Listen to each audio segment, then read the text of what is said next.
Hello bro.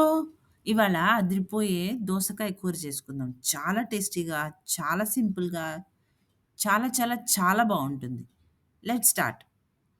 ముందుగా ఆయిల్‌లో తిరగమాత వేసుకొని, అది ఫ్రై అయిన తర్వాత ఉల్లిపాయలు, పచ్చిమిర్చి, కరివేపాకు వేసి ఫ్రై చేయండి. అది ఒక 5-6 మినిట్స్ లో ఫ్లేమ్‌లో ఫ్రై అయిన తర్వాత అల్లం వెల్లుల్లి పేస్ట్ వేసి, అది పచ్చివాసన పోయేదాకా ఇంకొంచెం సేపు ఫ్రై చేసుకోవాలి.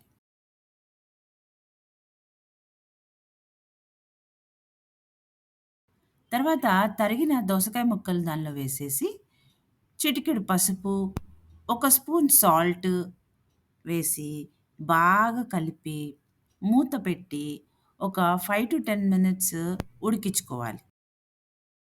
తెల్లగా ఉన్న దోసకాయ ముక్కలు ఇలాగ గ్లాస్ కలర్‌లోకొస్తాయండి. అప్పుడు టమాటా, కారము వేసి, బాగా కలుపుకొని, మూత పెట్టి ఇంకొంచెం సేపు మగ్గించుకోవాలి. తర్వాత ఒక హాఫ్ గ్లాస్ ఆఫ్ వాటర్ వేసి బాగా ఉడికించుకోవాలి.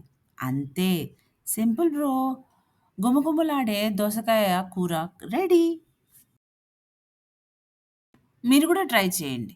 Please like, share and subscribe to my channel.